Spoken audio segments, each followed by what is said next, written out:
우리 기독교 신앙은 그 핵심이 두 가지입니다.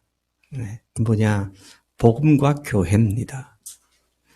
제가 지금 뭐라 그랬죠? 기독교 신앙의 뭐가? 핵심이 복음과 교회입니다. 핵심이 빠지면 아무것도 아닙니다. 네. 핵심이 빠지면 it's nothing. 아무것도 아니에요. 자동차를 제가 얼마 전에 바꿨는데, 이게 좀 기능들이 좋더라고요. 사양 품목들이 아주 좋아요. 그래서 요즘은 또 제가 한 달 운행하고 나면 블루링크스인가 연결돼가지고 한 달 동안 내가 얼마나 급속히 페달을 밟았는지 또 그 급속히 브레이크를 잡아서 얼마나 위험했는지 그것이 딱 나오면서 다른 사람보다 좀 안전하게 했다. 다른 사람보다 좀 심하다. 이것이 다 나오더라고요. 참 편리한 세상이구나.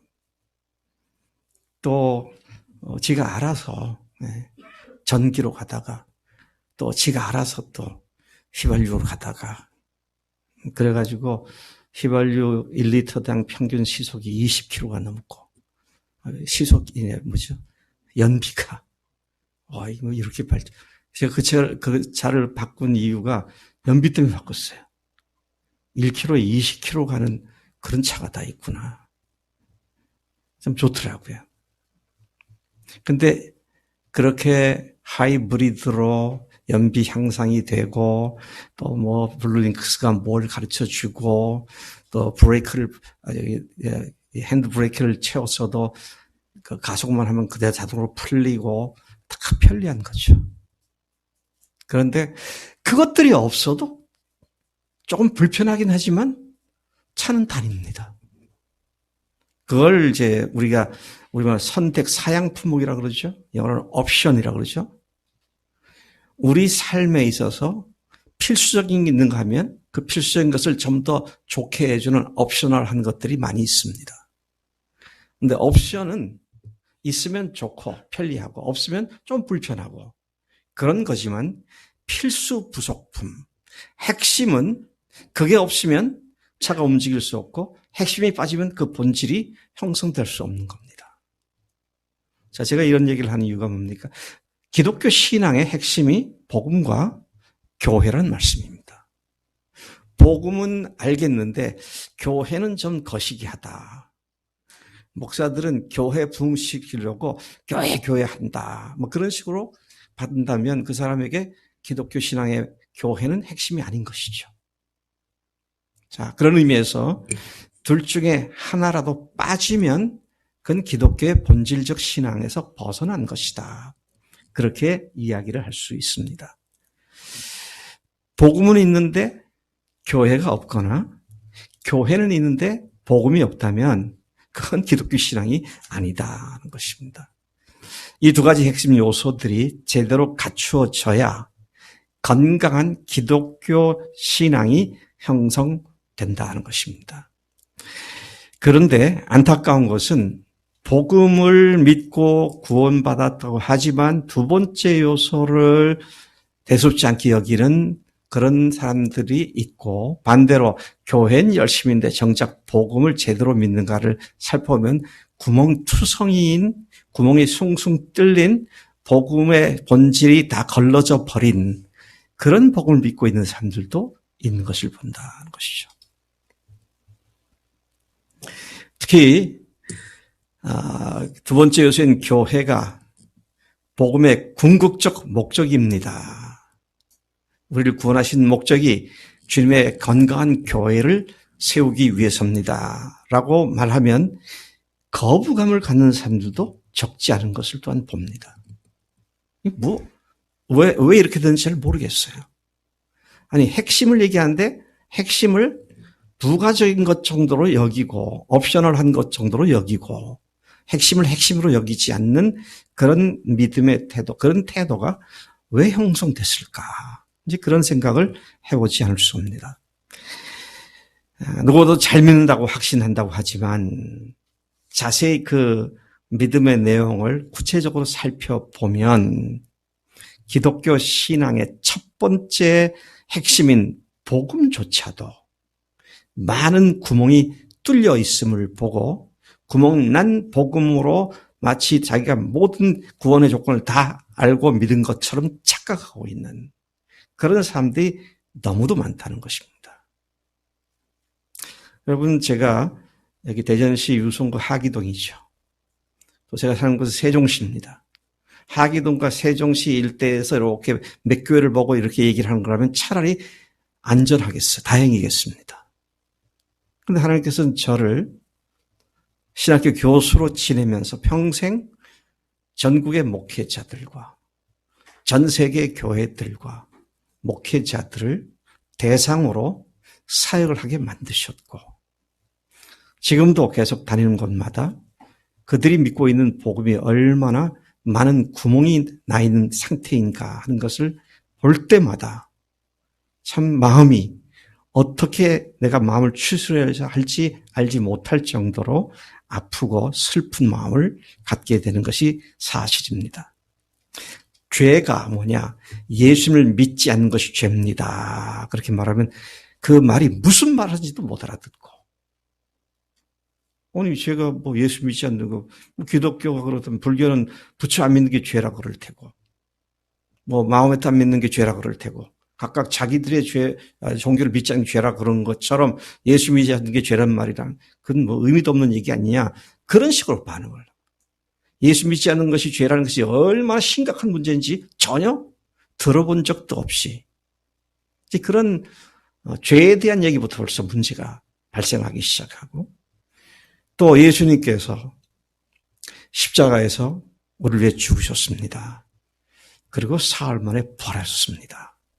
부활이 그분이 하나님이신 것을 증명해 주는 명확한 증거입니다. 따라서 우리들의 믿음은 예수의 부활의 증거에 기초해야 흔들리지 않습니다.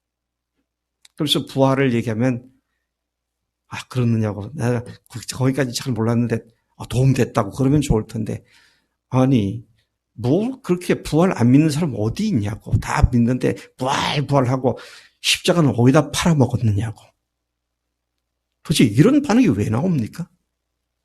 아니 십자가가 없으면 어떻게 부활이 있고 부활이 없으면 십자가가 무슨 의미가 있다고 이 복음의 핵심인데 복음의 기본 요소들인데 그런 말을 하면 반발을 불러일으키는 그런 오늘의 현실이 과연 복음을 제대로 얼마나 알고 있는가. 제가 학교에서 제자훈련, 셀 그러다가 이게 복음이 다시 부활로 복음이 다시 확실하게 정해져야겠구나. 그래서 확실히 이게 선포되겠구나. 그래서 부활로 구멍을 지운 복음을 이야기하기 시작하니까 어떤 교수님이 박 교수 맨날 셀 하더니 셀은 어디다 팔아먹고 부활 하느냐고. 그래서 제가 그랬어요. 안 팔아먹었어요. 셀 교회 토대 위에 지금 부활이 다시 얘기되고 있는 겁니다. 제가 너무 속상해가지고요. 그분한테 좀 저에게 선배가 되시지만 좀 거친 표현을 했죠. 교수님, 뭘 모르시는 것이 무식이라 그러잖아요. 무식한 말씀 하지 마세요. 안 팔아먹었어요. 제자훈련 위에 셀이 있고 셀 위에 셀을 제대로 하려면 복음을 제대로 알아야겠기에 복음은 십자가가 부활인데 물론 우리가 십자가는 충분히 강조했지만 부활의 의미를 제대로 몰랐으니까 내가 그렇게 얘기를 하고 있는 겁니다. 참 안타깝고 아픈 마음이죠. 예수님이 구세주일 뿐만 아니라 그분이 주님이십니다. 그러면 사람들이 또 거북스러워해요. 구세주님이라면 다들 할렐루야 그러잖아요. 구원해 주신 분이니까 구원받았다 좋잖아요. 주님이시다니까 내가 그분에게 순종해야 되잖아요. 그분에게 내가 종이 되고 그분에게 순종해야 되는 것이 부담스러운 거예요. 그래서 이거 너무 센 복음 말씀하지 마세요. 너무 세게 복음하니까 잘 이게 따라가기 어렵습니다. 뭘 센 복음이 있고 어디 있고 약한 복음이 어디 있어요? 복음 하나치. 이만큼 복음 자체에도 구멍이 뚫려서 그렇게 살고 있는 것을 보게 된다. 이제 그런 말씀을 제가 드리고 있는 겁니다. 이 두 가지 요소, 즉 복음과 교회는 순서대로 되어져야 합니다. 순서대로 되어져야 돼요. 오늘 일부 예배 때 우리 성민 형제가 참 좋은 간증을 했습니다. 취준생이잖아요. 지금 뭐 졸업 후에 계속 취업 준비하느라고 이제 주눅이 들었습니다. 네, 주눅이 들었는데 몇 번 시험을 보고 했지만 또 떨어지기도 하고 그랬잖아요. 근데 요즘 취업 준비의 순서를 바꿔야겠다. 그런 지혜가 생기더래요. 그리고 보통 이제 취업 준비하는 사람들은 먼저 일단 필기고사에 붙어야 되니까 거기서 나왔던 기출 문제라든지 하여튼 그 회사가 요구하는 그런 쪽에서의 과목들을 집중적으로 공부를 하고 뭐 정신없이 공부를 하고 그렇게 해서 붙으면 다행인데 떨어지면 그 다음 면접은 가보지도 못하고 그냥 끝나니까. 그래서 다시 거꾸로 생각했대요. 이 회사가 어떤 사람을 요구하는가? 이 회사가 찾는 사람이 어떤 사람인가? 어떤 능력을 가진 사람을 찾는가? 그래서 그것부터 시작해서 그러려면 뭐가 자격증이 필요한가? 스펙이 뭐가 필요한가? 그걸 갖추면서 거기에 맞는 공부를 해야겠다. 그렇게 해서 취준생 준비하는 방식을 바꿨다고. 제가 그 간증을 들으면서 머리에 번쩍하더라고요. 신앙도 마찬가지다. 하나님께서 궁극적으로 목표하신 바를 먼저 알고 그 목적을 이루는 과정들이 어떻게 이루어지는지를 알게 되면 이 목적을 항상 염두에 둔 그리스도의 삶을 살 수가 있게 되는 것이구나. 그런 생각이 들더라고요. 그러니 교회가 궁극적 목적이다. 그러면 그 교회를 어떤 사람들이 이룰 수 있느냐라고 할 때 예수님을 믿고 구원받은 사람들이 주님으로 모신 사람들이 교회를 이룰 수 있는 거죠. 그러면 정말 이상적인 교회를 이루려면 먼저 주님을 제대로 알아야 하는 것이죠. 야, 교회가 이런 거구나. 뭐 머리들이 좋으니까요. 신학적으로 다 교회로 정리해가지고 야, 교회가 이런 거구나. 어떤 분에서 공동으로 하는 공동체이기도 하고 뭐 있구나. 우리 한번 같이 팔굽혀펴기 한번 해봅시다. 으쌰, 같이 모입시다. 모여서 이렇게 해봅시다.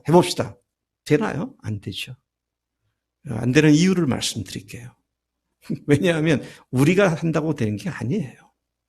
주님이 하시는 거거든요. 그럼 주님이 하게 하려면 내가 그분께 완전히 순종하는 자가 돼야죠. 이 순서가 딱 거꾸로 되면 결코 그런 교회는 이룰 수가 없게 된다. 이런 사실을 보게 되는 것입니다. 그러니까 이 말을 좀 다시 바꾸면 제가 늘 하는 얘기입니다만 복음은 시작이고 결과는 교회다 하는 것이죠. 시작이 안 되는데 결과가 올 수 없는 거죠. 시작은 했는데 결과를 모르면 어디로 갈지 모르는 거죠. 그러니 자기가 만드는 이상적인 어떤 것을 향해서 추구하고 나가는 것이다. 이제 그렇게 되니까 교회 안에 자기들이 주장하는 얘기가 굉장히 많아지죠. 이건 아니죠. 주님이 어떤 교회를 말씀하시는가. 이 목적이 분명해지면 거기에 이르기 위해서 내가 어떤 존재가 돼야 되는가. 이것이 답이 나올 수가 있다는 것이죠. 믿는다고 하는데 잘 살펴보면 복음을 믿고 구원받은 사실은 기뻐하고 좋아하는데 또 그것을 확신하고 하는데 그것이 전부인 줄 알고 거기에만 안주하고 머물러 버리는 모습을 우리는 어렵지 않게 또한 볼 수가 있더라는 것입니다.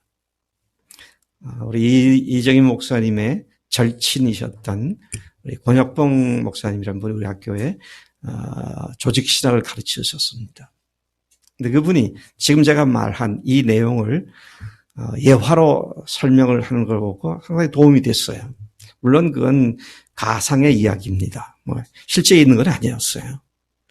한 30살짜리 꼬마 아이를 데리고 부모가 외출을 하기 위해서 아이에게 깨끗이 목욕도 시키고 또 예쁜 옷을 골라서 깨끗한 옷을 입히고 집 밖을 나섭니다. 아이가 신났겠죠. 가다 보니까 머지않은 곳에 물이 고여있는 웅덩이가 있으니까 얘가 쫓아가서 막 흠뻑척뻑척뻑해서 물장구를 치고 그러니까 온몸에 흙탕물 다 튀잖아요. 그럼 이 아이를 데리고 갈 수 있습니까? 그러니까 할 수 없이 또 집으로 다시 들어갑니다. 그래서 다시 씻기고 또 아까보다 더 깨끗한 옷을 또 입히죠. 그러면 이 아이가 또 그렇게 해주니까 좋을 거 아니겠어요? 아, 이거 재밌네. 날 이렇게 잘해주네. 그러고 나가서 또 가서 전문점점 그러면 갈 곳은 다 간 거죠. 이 아이는 부모가 자기를 씻겨주고 옷 입혀주는 그 재미에 정작 가야 할 것을 가지 못하게 된다고 하는 그런 이야기인 것을 기억합니다. 물론 구원은 예수님의 십자가와 부활을 믿음으로써 죄 사함을 받고 천국 가는 것입니다. 네, 뭐 천국 가는 게 아니다 그 말하는 거 아닙니다. 천국 가는 거예요. 그래서 우리 사랑하는 안 집사님이 주님께서 먼저 부르셔도 우리가 참 생각만 해도 계속 속이 상하고 눈물이 나지만 다시 위로받고 또 만나게 될 것을 기대하니까 우리는 흔들릴 이유가 없죠. 그런데 문제는 그게 문제가 아니고 분명히 알아야 할 것은 예수님 복음이라고 하는 것은 단순히 천국 가는 것에 그 궁극적 목적이 있는 것이 아니라는 사실입니다. 네? 우리의 구원이 천국 가는 것이 궁극적 목적이 아니에요. 그게 궁극적 목적이었으면 예수님을 믿고 구원의 확신을 받는 날 주님께서 데려가시면 제일 좋죠. 정섭이 형제가 회사에서 참 많이 인정을 받잖아요. 그렇죠? 그런 것 같아. 내가 이렇게 보면 그런 것 같아. 그래서 회사가 늘 즐겁고 환희가 가득하고 회사 오면 가슴이 설레고 그래요?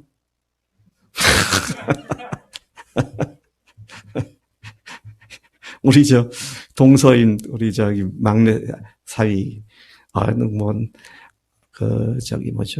현대차 광고 광고도 제작한 실력가예요. 대단한 사람입니다. 출시할 때 차를 가서 선보일 때 딱 돌아가는 동영상 있잖아요. 그거 하고 또 전에는 누구죠? SK인가? 누구죠? 회장 바이오그래피를 갖다가 또 영상 제작을 하고 대단한 사람이에요. 그래서 늘 승승장구하고 재밌고 즐겁고 늘 기쁘고 기쁨에 넘치는 내 삶이 왜 이렇게도 행복할까? 그렇죠? 그런 사람 없어요. 그런 사람 없어요. 따라서 예수 믿고 구원받으면 그때 죽으면 제일 좋아요. 네? 근데 하나님께서 그렇게 하지 않으세요. 살려두시고 우리에게 사명을 맡기신다고요.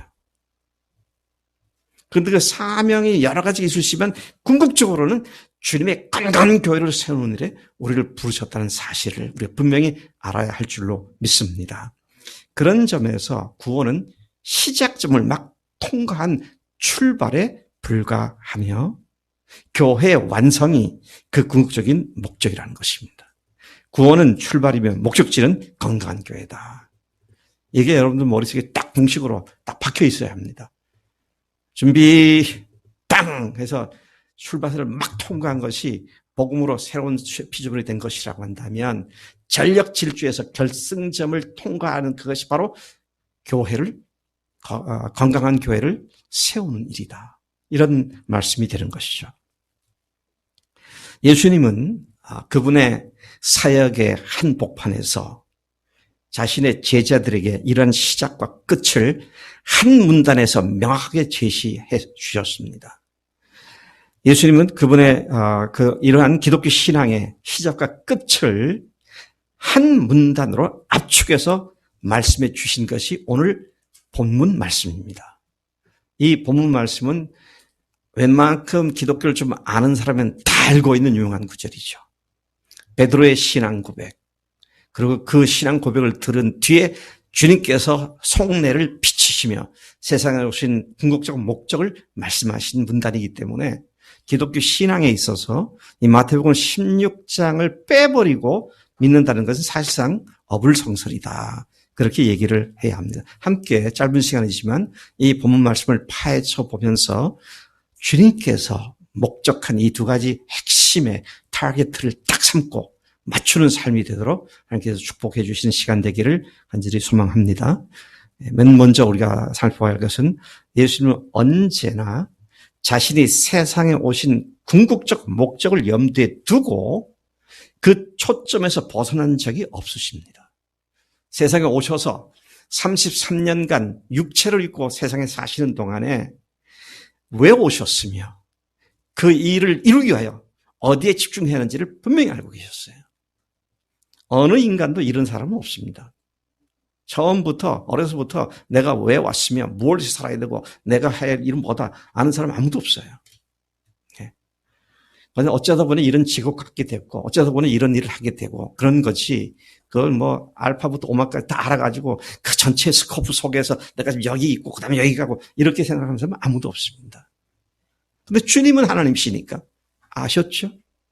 그래서 여러 차례 당신이 지상에 사역하실 때 내가 온 것은 인자가 온 것은 그분이 왜 오셨는지를 여러 번 천명하셨는데 몇 가지 구절만 보면은 다음과 같습니다. 요한복음 6장 38절에 보면 예수님께서 말씀하시기를 내가 하늘에서 내려온 것은 당신이 하늘로부터 내려왔다. 하늘에서 내려온 것은 내 뜻을 행하려 함이 아니요 나를 보내신 이의 뜻을 행하려 함이라. 이분은 당신을 보내신 성부 하나님의 뜻을 행하러 왔다고. 성자 하나님 예수님조차도 아버지의 뜻을 행하러 왔다고. 그렇게 말씀을 하셨고요. 제가 찾아놓지는 않지만 그 다음 구절이 유명한 구절이죠. 아버지의 뜻은 뭡니까? 아들을 보고 믿는 자마다 영생을 얻는 그것이니라. 그렇게 말씀하십니다. 그러니까 예수님께서 세상에 오신 분명한 목적을 말씀하셨는데 그 말씀이 뭡니까? 영혼들을 구원하고 그들을 하나님의 생명 가운데로 인도하기 위해서 왔다. 이런 말씀을 천명하셨습니다. 요한복음 10장 10절에 우리가 잘 아는 말씀이죠. 도적이 오는 것은 도적질하고 죽이고 훔치려는 것뿐이요. 그렇죠? 멸망시키는 것뿐이다. 그러나 내가 온 것은 양으로 생명을 얻게 하고 더 풍성히 얻게 하려 합니다. 아멘이시죠? 이 말씀대로 되어지면 너무 감사하겠어요. 양으로 생명을 얻게 하고. 근데 여기까지는 되는 것 같아요, 좀. 복음을 듣고, 그러면 내가 죄 용서 받았군요. 내가 영원한 생명을 얻었군요. 감사합니다. 까지는 하는데요. 그 다음에 더 풍성히 얻게 하랍니다. 그분이 주인 되셔서 나를 구원하신 데는 이전보다는 더 풍성한 삶을 살게 하기 위해서. 그런데 참 유감스럽게도 제가 그동안 많은 사람들 듣는 이야기는 처음 믿을 때 믿음만큼도 못 돼가지고 첫사랑 회복해달라는 이게 무슨 정직한 기도인 것처럼 부끄러운 줄도 모르고 그런 모습에 빠져있지 않느냐 이거예요. 참 그런 측면에서 주님이 오신 목적은 분명히 우리가 영생을 얻는 것뿐만 아니라 더 풍성히 얻는 것인데 왜 이것이 이루어지지 않는가? 이것을 우리가 다시 한번 진지하게 생각할 필요가 있는 것이다. 저는 결론적으로 말씀드리면 왜 그게 안 되느냐? 구멍난 복음을 들었고 교회 영광을 모르기 때문에 뭐에다가 집중해야 할지 모르니까 그게 문제가 되는 거라고요. 그 다음에 이제 누가복음으로 보면 누가복음 19장 10절에 보니까 분명히 말씀하시죠. 인자가 온 것은 잃어버린 자를 찾아 구원하려 함이라. 그렇게 말씀하시죠. 마가복음 10장 45절에도 인자가 온 것은 섬김을 받으려 함이 아니라 도리어 섬기를 하고 자기 목숨을 많은 사람들의 대속물로 주려 함이다. 내가 죽기 위해서 왔다. 그렇게 말씀을 하셨습니다. 이런 말씀들은 주님이 세상에 오신 목적이 우리를 위해 십자가에서 죽으시고 우리를 죄에서 구원하시기 위해서 오셨음을 반복해서 강조해주고 있는 말씀인 것이죠. 주님은 이렇게 자신이 하나님이시며 세상에 오신 목적을 제자들이 알고 있는지를 그 바쁘신 사역의 한복판에서 질문하신 것이 오늘 본문 말씀인 것입니다. 그리고 그들이 대답을 하자, 베드로가 대답을 하자 그 바른 대답의 근거에서 비로소 주님께서 세상에 오신 궁극적 목적을 내비치시고 천명을 하신 것이 오늘 말씀이다. 아까 우리 읽었던 13절부터 17절까지 읽다 보면 주님이 이렇게 말씀해요. 사람들이 인자를 누구라 하더냐. 제자들이 대답했습니다. 특히 베드로가 대답하시죠. 어떤 사람들은 침례 요한이라고 합디다. 어떤 사람은 주님을 엘리야라고 말합니다. 어떤 사람들은 예레미야라고 하고 어떤 선지 중에 한 사람이라고 말을 합니다. 이어서 주님께서 제들에게 또 물으십니다. 그러면 너희는 나를 누구라 하느냐. 지난 주일 설교가 우리가 누구입니까? 그랬잖아요. 우리의 정체성에 대한 질문이었죠. 근데 주님께서 당신의 정체성을 너희들이 아는지를 지금 질문하고 있어요. 너희는 나를 누구라 하느냐. 사실은 우리가 예수를 누구라고 하는 것과 우리가 그 안에 있는 우리가 누구인지에 대한 자기 정체성은 똑같은 본질인데 동전의 양면과 같은 것이죠. 표현을 달리한 것뿐입니다. 주님을 바로 알면 내가 누군지를 아는 거죠. 자, 주님께서 그렇게 제자들에게 질문하시니까 베드로가 그 유명한 신앙 고백을 합니다. 주는 그리스도시요 살아계신 하나님의 아들이십니다. 예수님께서 그 답을 들으시고 매우 흡족해 하셨습니다. 칭찬하셨죠. 뭐라고 말씀하셨어요? 바요나 시몬아 네가 복이 있도다. 이것을 알게 한 것은 혈육이 아니라 하늘에 계신 내 아버지께서 알게 하셨다. 하나님이 주신 정답을 내가 바로 알았구나. 너무 기뻐하셨습니다. 그리고 베드로에게 주님께서 이름도 바꿔주시고 또 천국 열쇠를 맡긴다고도 하시고 이를테면 공부를 잘했기 때문에 장학생 선발해서 장학금을 주신 거죠. 중간고사 보고 사역에 한복판 설치를 했어요. 중간고사 보시고 그렇게 하셨더라고요. 비록 이날 베드로가 정답을 말씀드렸지만 그분이 하나님의 아들이시며 그리스도이신 것을 고백했지만 그 뒤에 베드로를 보니까 그 의미를 제대로 다 알고 한 건 아닌 것 같아요. 네, 다 알고 한 건 아닌 것 같아요. 그분이 그리스도이신 것을 고백했음에도 불구하고 예수님을 하나님으로 주님으로 대하기 시작한 것은 또 그리스도로 대하기 시작한 것은 그분의 부활 이후였음을 우리는 성경을 통해서 보게 되는 것이죠. 요한복음 2장 22절이 죽은 자 가운데서 다시 살아나신 후에야 제자들이 예수께서 하신 말씀을 기억하고 성경과 및 예수께서 하신 말씀을 믿었더라. 그리고 십자가에 돌아가실 때 베드로를 포함해서 제자들이 다 도망가고 말지 않았습니다. 하나님이 지금 계시는데 왜 도망가요? 근데 그렇게 몰랐으니까 대답은 했지만 그게 실제가 안 돼 있으니까 그냥 도망가고 말더라고요. 그렇지 않습니까? 하나님이시고 그리스도시고 그러면 도망가지 말아야지. 근데 걸어만 나설더라 그냥 온데간데 없이 사라져버립니다. 물론 베드로는 가야바 집에까지 가가지고 거기서 승리했으면 모르겠는데 거기서 안 가려면 못하게 3번씩이나 예수님을 부인, 저주, 맹세가면서 말이죠. 주는 그리스도시요 살아계신 하나님이신다. 그런 고백을 했는데도 그랬잖아요. 근데 놀라운 건 부활하신 예수님만 이분이 하나님이셨구나. 이분이 그분이시구나. 성경에 말씀하신 예언된 그 메시아가 이분이시구나. 그렇게 변화되는데 어떻습니까? 성령께서 임하시게 되니까 능력을 받고 자기들을 잡아 죽일 권한을 갖고 있는 사람들로 가득 차 있는 예를 들어 성전까지 뛰어나서 너희들이 죽인 예수를 하나님께서 다시 살리셨고 우리의 주와 그리스도가 되게 하셨다. 너희들이 법 없는 자들의 손을 빌려 죽인 예수를 하나님께서 다시 살리셨다. 와, 며칠 전에 베드로가 아니고 완전히 달라진 베드로.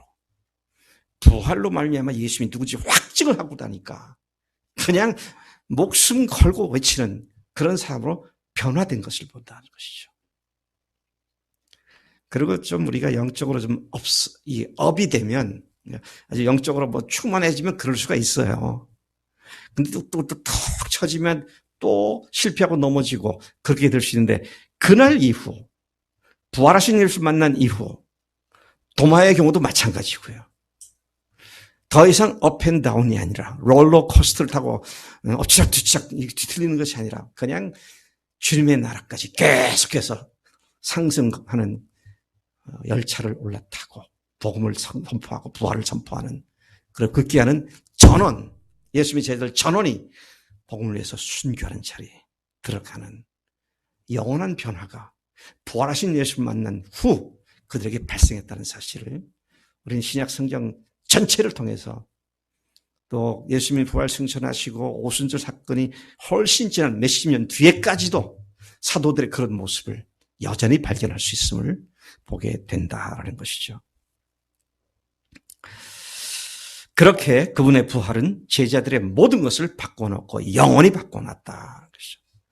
자, 이러한 신앙 고백을 부활 후에 실제가 됐지만 정답을 한 베드로에게 주님께서는 세상에 오신 궁극적 목적을 내비치시게 하신 것이 오늘 읽은 본문 말씀에 나오는 말씀이죠. 베드로의 정답을 신앙 고백으로 들으신 주님께서 비로소, 그때까지 이 말씀 안 하셨는데 그때 비로소 제자들에게 세상에 오신 궁극적 목적을 말씀해 주신 것이다. 주님을 자신의 인생의 주인으로 모신 자들에게 주님은 분명하게 궁극적 목적인 교회를 세우는 것이다 말씀해 주시는 줄로 믿습니다. 이 말씀은 수많은 무리들에게 하신 말씀이 아니라 자신을 제대로 믿은 제자들에게, 예수님을 제대로 믿은 제자들에게 털어놓으신 말씀이었습니다. 18절에 보면 또 내가 네게 이르노니 너는 베드로라. 내가 이 반석 위에 내 교회를 세우리니 음부의 권세가 이기지 못하리라.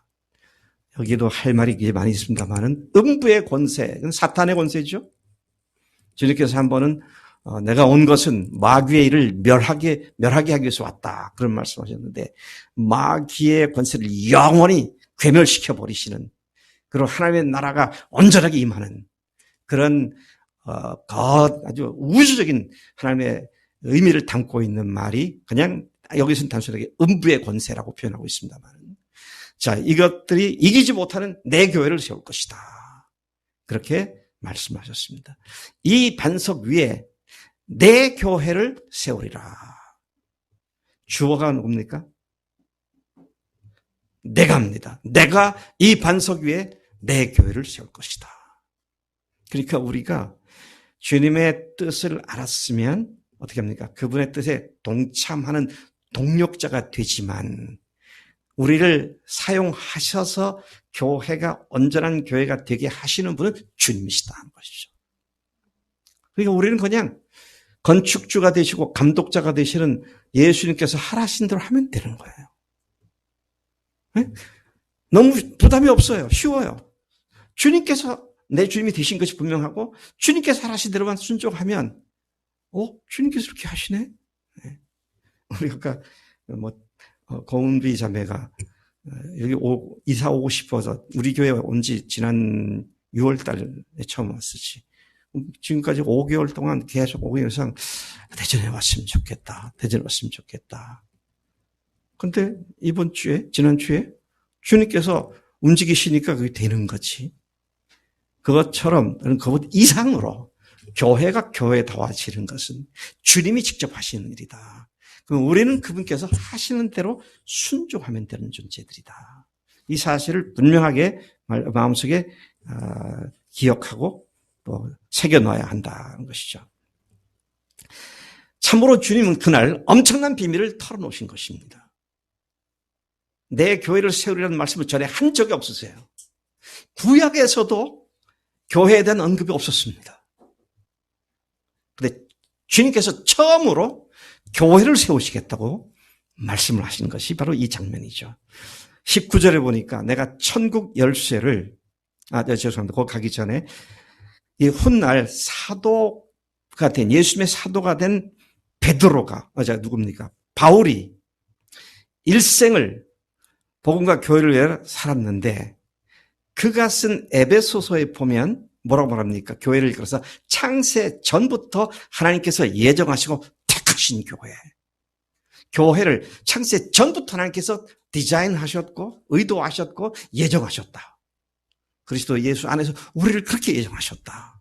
그런 말로 고백을 하기도 했던 것을 봅니다. 자, 그런 교회를 염두에 두시고 그 신앙 고백을 한 베드로에게 19절에 내가 천국 열쇠를 네게 주리니 내가 땅에서 무엇인지 매면 하늘에서도 매일 것이요. 네가 땅에서 무엇인지 풀면 하늘에서도 풀리리라. 여러분 사실 이거는요. 베드로에게만 주신 말씀이 아니고 자기 인생의 주인을 예수님으로 바꾼 그리스도인들 모두에게 주신 말씀인 줄로 믿습니다. 우리가 안 믿는 사람에게 복음을 전해주지 않으면 그들은 천국 갈 길이 없습니다. 우리가 그들에게 복음을 소개하고 주님께로 인도하는 일을 하지 않는다면 하나님께서 그들에게 스스로 알게 깨닫게 해서 믿게 그런 일이 발생하지 않습니다. 참 감사한 것은요. 우리 교회 김승민 형제가 우리 교회 와가지고 복음을 이거 복음이었네? 그 친구 다영이한테 이 교회 가보라고, 우리 교회 가보라고. 그래서 다행히도 와서 놀래가지고, 부활한 예수님이 하나님이시네. 이게 분명한 근거가 되겠구나.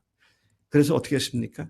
또, 승민이는 자기 엄마가 또 전도되게 하고, 그 엄마는 또 딸을 들어서도 하게 되고, 요즘은 아버지까지 지금 들썩들썩하고 있더라고요. 너무 신통하고 놀라운 거. 다행히가 또 엄마를 또 도전하고, 그 식구들을 도전해서 어제는 또 다행히 아버지도 오셨더라고. 네. 주님께서 우리를 통해서 천국 열쇠를 맡기셔서 여기에서 우리가 열어서 문을 열어주면 사람들이 그리로 들어가서 천국을 들어갈 수 있는 이런 말씀이 바로 오늘 이 말씀이라고 이해를 하는 것이죠. 이토록 부활하시기 전까지 이전 세대 사람들에게는 교회가 무엇인지 알려주신 일이 없었는데 성령님을 통하여 사도들과 선지자들에게 그의 사역의 결과로 모든 믿는 자들에게 이 교회가 하나님의 비밀이라는 사실을 드디어 드러내신 것을 본다. 에베소서 3장 5절에 이렇게 말합니다. 이제 그의 거룩한 사도들과 선지자들에게 성령으로 나타내신 것 같이 다른 세대에는 사람의 아들들에게 알리지 아니하였느니라. 그러니까 사실 여러분 오늘 우리가 엄청난 복된 세대에 살고 있습니다. 네? 이 비밀이 다 알려진 시대에 살고 있는 것이고요. 그리고 거기에 우리를 동참시켜서 하나님의 코워커, 하나님과 함께 일하는 동역자로 부르셨다. 이게 참 언감생심, 꿈도 꿀 수 없는 일이 우리 가운데 발생을 했다. 지난주에 우리가 누굽니까? 라는 말 속에도 그런 의미가 포함되어 있었습니다만은 오늘 우리가 다시 비춰보는 건 하나님의 동역자가 되었다. 자, 이것이 얼마나 엄청난 건지 이루 말할 수 없는 것이죠. 따라서 우리는 천국의 상속자가 된 줄로 믿습니다. 우리가 참 마음 아프게 지금도 참 마음이 슬프고 아픈데 우리 안 집사님을 하나님께서 갑작스럽게 불러가셨어요. 참 갑작스럽게 불러가셨어요. 그 병상에서 이제는 나와 함께 교회와 복음의 영광을 위해서 같이 일할 수 있는 마음을 주시는구나. 한껏 제가 부풀어졌습니다. 그래서 하나님 낫게 해주세요. 낫게 해줄 줄 믿습니다. 하나님의 복음을 위해서 영광을 위해서 그렇게 할 줄 믿습니다. 정말 간절한 마음으로 믿음을 가지고 기도했는데 내 생각과는 달리 하나님께서 먼저 데려가셨죠. 데려가셨습니다. 데려가셨던 말은 무슨 말입니까? 하늘나라를 상속해 주셨어요. 그 하늘나라의 상속자로서 그 복을 지금 누리고 있는 것이다 하는 것이죠. 예수님이 부활 승천하신 후 열흘 만에 성령께서 드디어 강림하셨을 때 사도들과 예루살렘 교인들은 성전과 거리와 시장바닥을 가리지 않고 뛰어다니며 그분이 부활하신 하나님이심을 증거했고 하루에 3,000명, 하루에 5,000명, 날마다 허다한 무리가 그리스도의 도에 복종하여 돌아와서 믿고 침례를 받고 자신들의 믿음을 선포하는 이런 일들이 왕성하게 이루어진 것을 우리 모두 잘 알고 있습니다. 주님 우리를 구원하셔서 천국 대사로 임명하셨고 그분의 궁극적 목적인 교회 완성을 우리를 통해서 이루시기를 원하셔서 우리를 그분의 동역자로 부르신 것을 믿음으로 선포합니다. 이 교회가 예수님의 부활 승천 이후 오순절 성령 강림 사건으로부터 오늘날까지 지난 2000년 동안 계속 공사 중에 있다는 사실입니다. 지금도 계속 지어져 가고 있습니다. 언젠가 주님 오실 때, 교회가 완성되었을 때 주님이 오실 것인데 그때에 주님께서 그 완성된 교회와 영원히 하나님, 삼일체 하나님이 하나가 되는, 와, 이게 상상만 해도 이게 그림이 잘 그리지 않는 어마어마한 하나님과 합일이 되는 그 영광스러운 날을 향해서 지금 하나님의 교회를 지어가고 계신다. 그런 말씀이죠. 에베소 2장 20절부터 22절까지 우리가 이 구절 한번 같이 찾아볼까요? 굉장히 중요한 말씀입니다. 에베소서 2장 20절부터 22절까지 세 구절을 같이 읽어보겠습니다. 에베소서 2장 20절에서 22절까지 같이 읽습니다. 시작. 너희는 사도들과 선지자들의 터 위에 세우심을 입은 자라. 그리스도 예수께서 친히 모퉁이 돌이 되셨느니라. 그의 안에서 건물마다 서로 연결하여 주 안에서 성전이 되어가고 너희도 성령 안에서 하나님이 거하실 처소가 되기 위하여 그리스도 예수 안에서 함께 지어져 가느니라. 와, 이 짧은 구절들 속에 교회의 어마어마한 요소들과 영광이 드러나 있는 것을 보게 됩니다. 그래서 제가 어떤 공사하는 곳에 가면 거기 공사 개요를 간판에 적어 놓잖아요.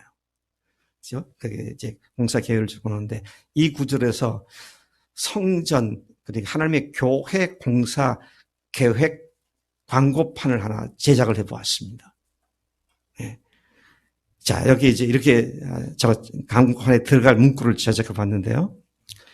건물의 기준돌, 예수 그리스도, 나머지 기초석들, 사도와 선지자들, 건물 시공자 및 감독, 예수님과 성령님, 건축 자재, 페트로스, 성도들, 건축 방식, 이것도 이제 한문으로 써야 좀 그렇게 있는 것처럼 보이더라고요. 석조 조적식 건물. 조적식이 뭔가요? 쌓아서 짓는 거죠. 페트로스. 주님을 믿는 사람들 베드로라고 그러는데 페트로스가 돌멩이가 돼서 쌓아져 가는 교회. 건축 목적, 하나님이 거하시는 처소. 건축 완공일, 건축 완공 예정일, 예수님의 재림시. 좀 이렇게 그렇게 하니까 조금 그림이 달라 보이지 않습니까? 지금 그렇게 이 말씀이 얘기하고 있는 거예요.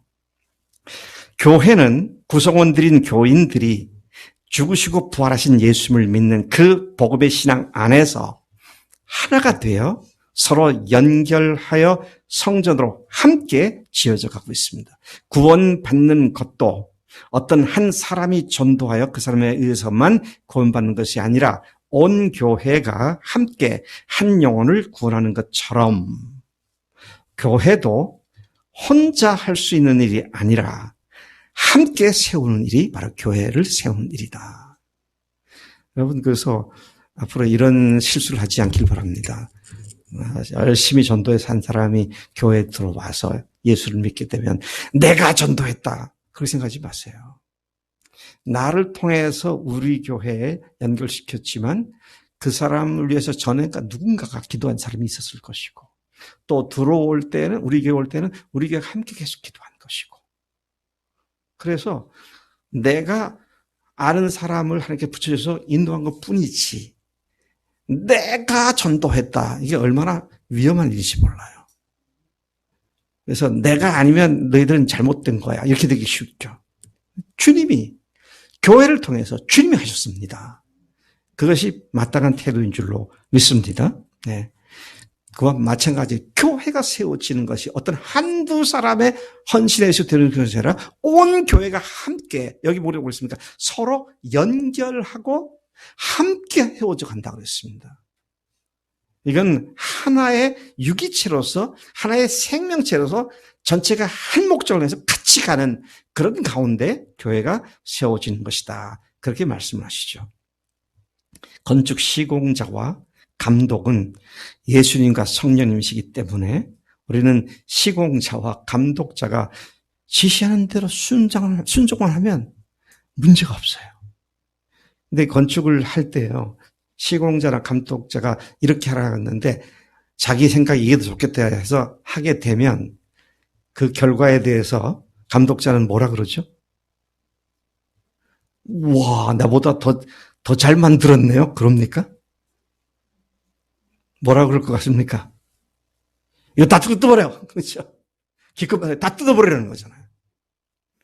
왜냐면 건축자가 생각한 이유가 있는데 지 생각 집어넣어가지고 뭘 잘하다가 더 망가뜨리게 되니까. 우리 창작하시는 막내 사이도 그런 거 잘할 것 같아요. 뭐 이게 그런 아이디어잖아요. 그래서 쪽으로 쭉 가다가 이게 아닌데 다 집어치우죠. 다시 시작하게 되죠. 자, 주님께서 그분의 스코프로, 그분의 범위로 모든 것을 보시는 가운데 행하시는 그 일을 우리는 순종하고 쫓아가면 우리 교회가 이렇게 되어지고 있네. 주님께서 우리 가운데 이런 일을 하고 계시네.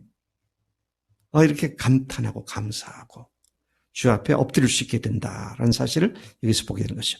중요한 것은 이 거대한 공사는 결코 혼자 감당할 수 없는 것이다. 함께 서로 연합되어 감당할 수 있는 일이다. 그러니까 교회의 가장 중요한 건 뭡니까?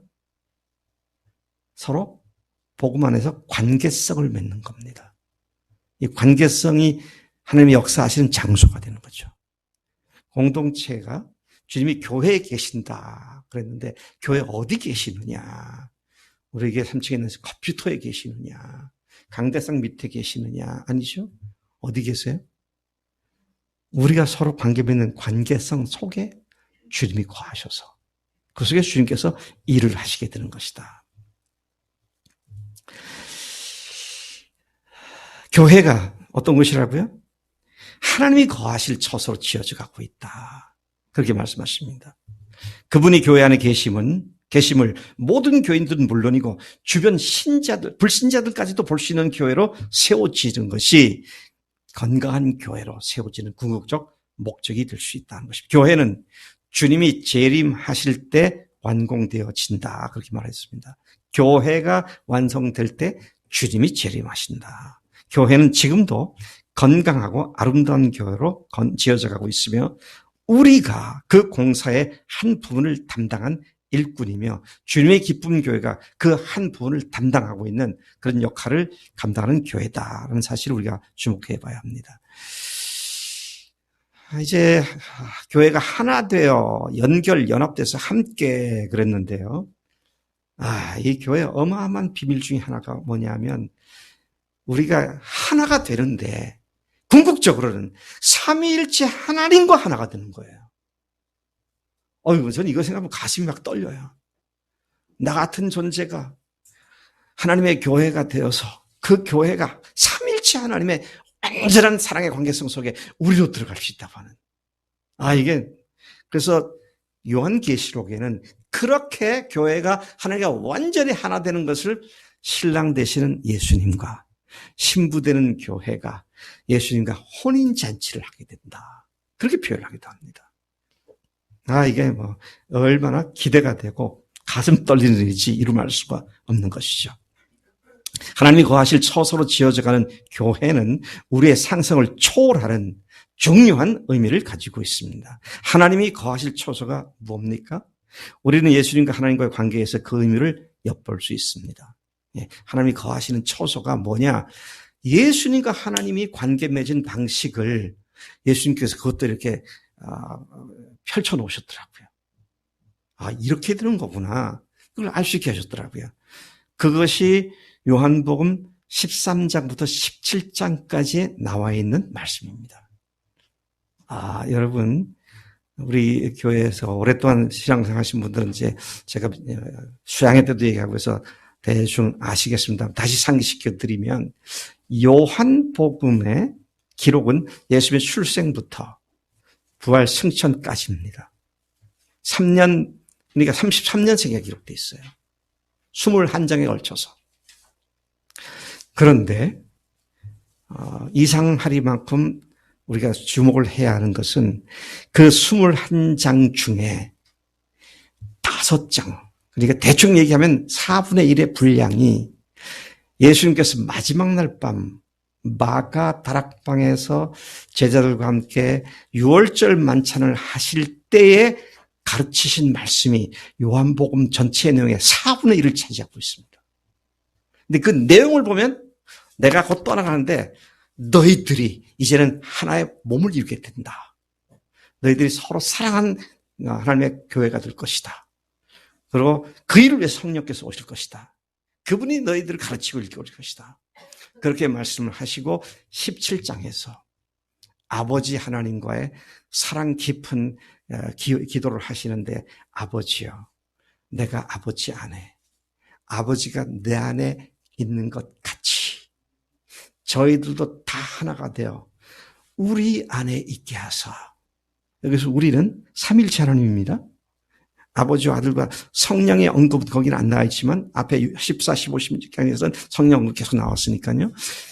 그것처럼 삼위일체가 하나인 것처럼 저희들도 다 하나가 되어 우리 안에 있게 하사. 아버지가 저희들을 사랑하시는 것을 세상이 알게 하시옵소서. 교회가 주님과 하나가 되는 건강한 교회가 되면 세상이 교회를 보고 아버지를 알게 되는. 이러한 비밀을 말씀하시고 기도하시는 장면이죠. 제가 그 구절 읽고 있는 17장, 요한복음 17장 21절부터 23절까지 이것은 그날 밤의 마지막 기도의 끝자락입니다. 아버지여, 아버지께서 내 안에, 내가 아버지 안에 있는 것 같이 그들도 다 하나가 되어 우리 안에 있게 하사 세상으로 아버지께서 나를 보내신 것을 믿게 하옵소서. 내게 주신 영광을 내가 그들에게 주었사오니 이는 우리가 하나가 된 것 같이 그들도 하나가 되려 함이니이다. 곧 내가 그들 안에 있고 아버지께서 내 안에 계시어 그들로 온전함을 이루어 하나가 되게 하려 함은 아버지께서 나를 보내신 것과 또 나를 사랑하신 같이 그들도 사랑하신 것을 세상으로 알게 하려 함이로소이다. 와.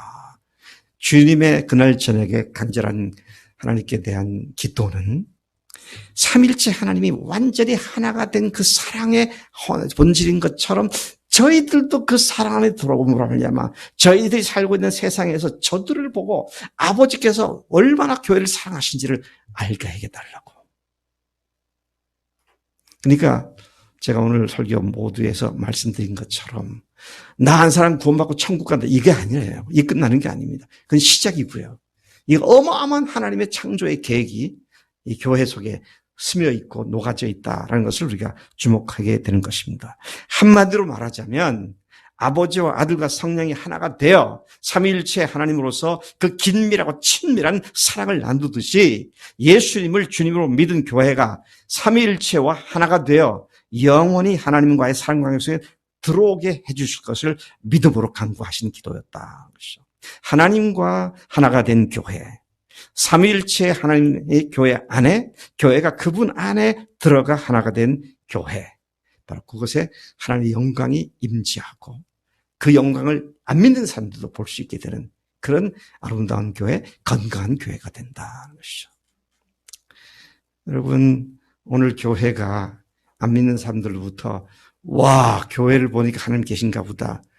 그 얘기를 들어야 되는데 오늘 말씀 그렇게 하려고 교회를 만드셨는데 교회를 보고 교회 것들 걸 보기 위해서 예수 안 믿겠다고 하는 사람들이 더 많으니 이게 얼마나 기가 막힌 얘기입니까?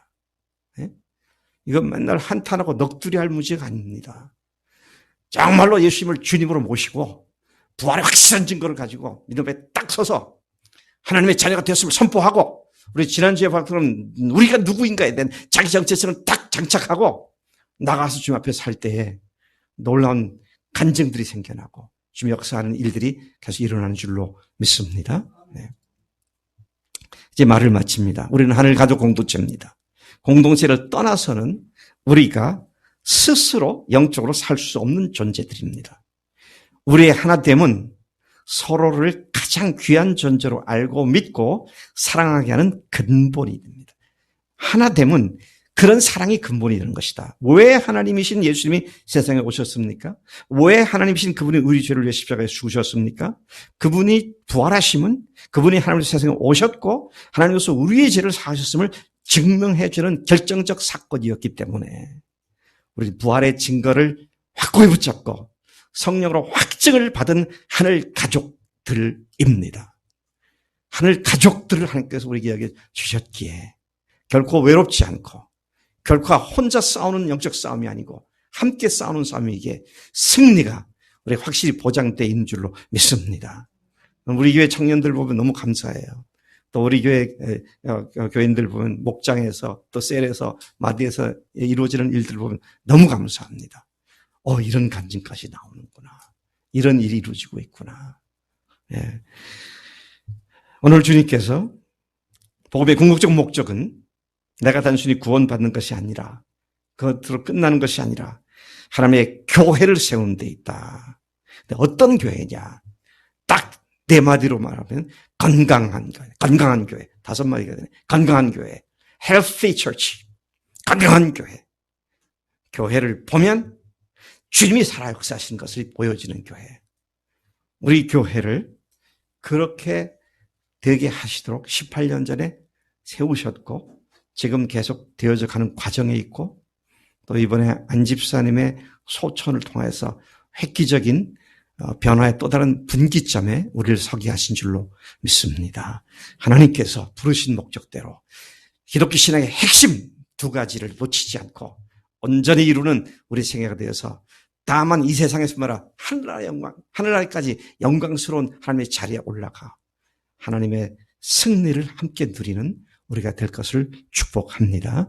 하나님 아버지 감사합니다. 오늘 이 아침에 저희들이 주님께 나와 신앙의 핵심 2가지에 다시 초점 맞추게 하시니 감사합니다. 구멍 뚫린 복음으로 주님을 제대로 알지 못한 데서 벗어나게 하셔서 구멍 기운 복음으로 우리를 새롭게 하시니 감사하고 또 그것의 궁극적 목적이 교회인 것을 다시 일깨워주시니 감사합니다. 하나님 겨우 구원받고 겨우 천국 가는 것으로 만족한 그런 것이 아니라 더 풍성한 삶을 누리는 요한복음 10장 10절에 실제로 이루어지는 우리 삶이 되도록 우리 교회를 기필코 주님의 건강한 몸으로 세워주실 줄로 믿습니다. 우리 각자가 그렇게 헌신합니다. 역사에 주시옵소서. 감사하고 예수님의 이름으로 기도를 쌉니다. 아멘. 아멘.